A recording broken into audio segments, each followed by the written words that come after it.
All right, guys. Tonight we're going to check out the Gen 1 Velocity Systems Ultra Low Vis plate carrier, as well as take a look at the proprietary plates that it uses. Obviously, not going to test them; they're not mine, nor is the plate carrier, nor am I set up even remotely for any form of valuable testing on or useful testing on plates. But we'll get it on the table, we'll take a look at it. Just like the Gen 2, this has some pretty interesting construction to it. It's definitely got some areas for improvement, in my opinion. How useful those things would be to incorporate, I'm not sure. Like, Velocity Systems knows what they're doing. These are just things that I would have done differently, not having to actually make anything. So let's get on the table and take a look at it. All right, so looking at this Gen 2 ultra low vis plate carrier from Velocity Systems, I really like most of the aspects of this thing, and some of the tweaks that I would like to see made, or that I would make if I had to use this long term, are pretty benign, and I think they're mostly based on my body shape. So it's probably not the typical user of this. I think I'm a good bit smaller than most of the folks that would run these things. Anyways, so just like the Gen 2, it's got some unique materials being used. So you'll notice throughout it has pack cloth being used. I don't remember. I don't think anywhere in here, and there could be some sneaky stuff that I forgot about since I went on vacation. I don't think there's any like 1,000 or 500 denier Cordura hidden in here anywhere. It's mostly this pack cloth, right? You'll notice the shoulder straps are binding tape, bias tape. The edge material that you'll usually see used and folded over to seal seams on other materials. That's what the shoulder straps are made out of, and it seems strong enough, and it doesn't have any real stretch to it, so it maintains the plates where they should be. But what Velocity Systems did that didn't necessarily work for me is they give you all this Velcro running up the length of the plate bag to engage with these straps, but then the straps end up being so long on me that I gotta secure them all the way down here. So they're still secure. There's enough Velcro there for sure to do it.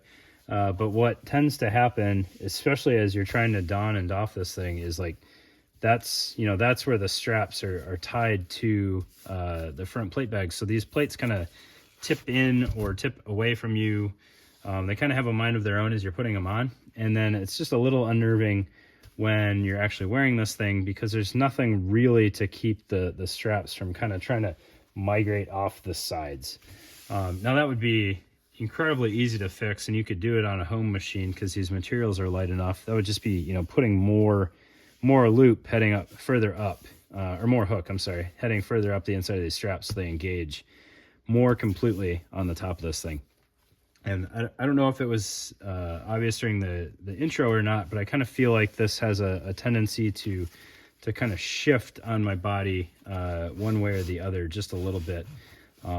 And I think most of that is because it's not, fixed all the way up here. So that's an easy fix, right? This is just regular old hook on the back of here. It would be very easy to sew some more on there. All right, so then on the exterior of the front plate bag, there's nothing else going on there.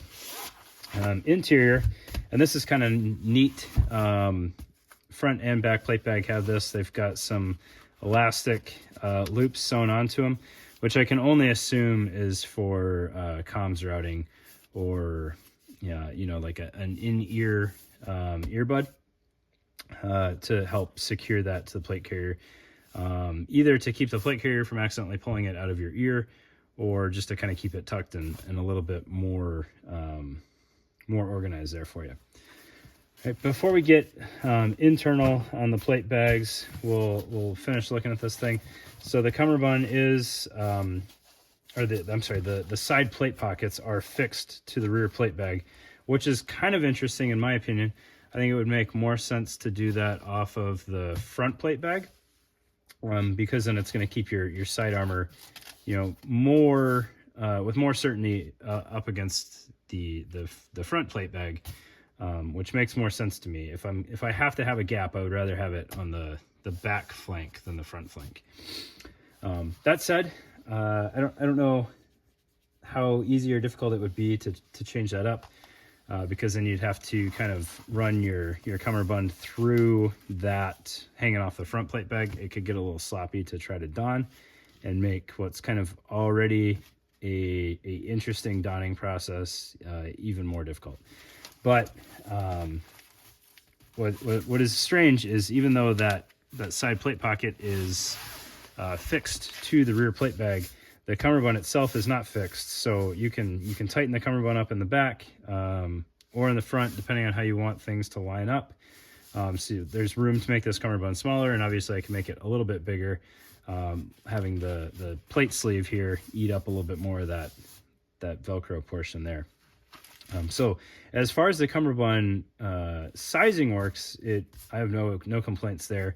The elastic is plenty stretchy to accommodate a wide range of sizes, as well as having a good bit of Velcro continuity or range of adjustment there. So these plate bags right now just have their soft armor in there. I don't have the hard side plates,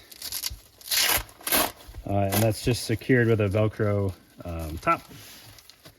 No real crazy considerations there. I don't remember if they use a proprietary sized side plate or not, but you got the soft armor backer in there, and then you would just drop your side sappy if you wanted it.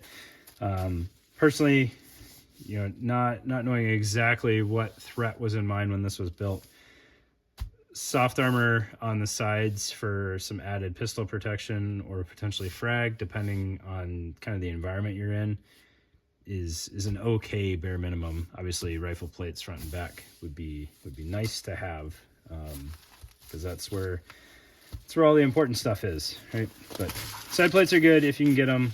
Absolutely use side plate. Right. Next thing you can see on here is the goofy plate shapes. So if you're not familiar with this carrier at all, get the straps out of the way here. The front plate is more or less kind of sappy contoured.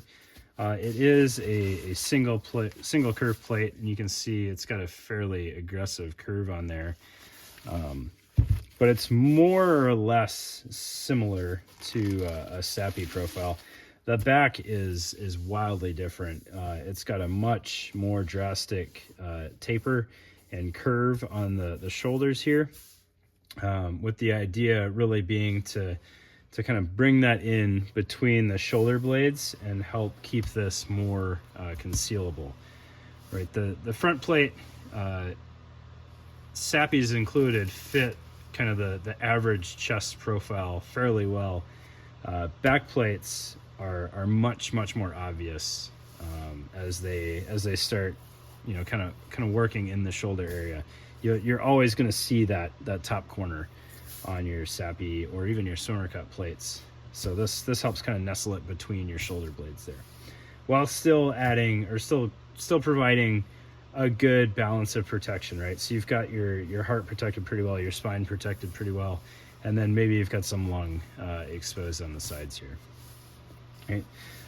Looking at the plate bags themselves here,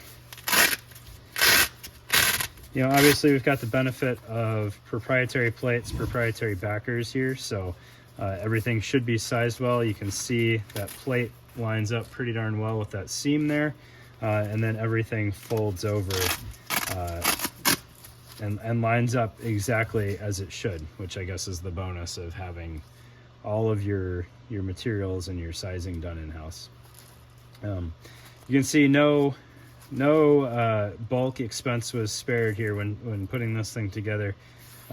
Fairly small amount of Velcro, and plenty to do the job, but there's definitely no overkill. Like it engages, and that's all you got. And then you can see the edges on here, and I've hit on other plate carriers in the past for kind of this raw edge here, but when you're going for something as low profile as possible to include proprietary low profile plates, I get it. Like, you're trying to save as much bulk as you can. And it's velocity system, so even though things are done a little less refined, like they've been in the gear game for a while, and they've got really smart dudes doing this stuff, so they know what they're doing, right? But that is the Velocity Systems Ultra Low Vis Plate Carrier Gen 1, as far as I know. There's a couple different varieties of the plates. I think there's a titanium. I think there's more of there. I know there's a soft armor in the same profile if you just need pistol protection. And then I think there's steel as well. So titanium, steel, soft armor, and I don't know if there's some other blend. And I might have one of those wrong, but I've been getting feedback from a good number of people about their experiences with these, and a lot of it is driven by which plate they have, how much the plate weighs, whether or not like the plate carrier itself is really designed for that much weight or not. These are, to my knowledge, these are not the titanium plates, and I found it surprisingly comfortable. Like it does a pretty good job of holding those to your body so it doesn't move around, and single curve plate still being comfortable is kind of a win. But there you go. If you got any questions, feel free to hit me up. I won't have this on hand much longer, as I got to get it back to the guy that loaned it to me. But it would be interesting to see a true overt carrier built around these plates. I don't know if that exists, if that's like a non-listed item from Velocity, but if a dude's running around with these plates anyways and needs to plus up on equipment, it would be neat to see what you could drop on top of that to make those plates make sense in an overt setting. But there you go. Appreciate your time, guys. Thanks.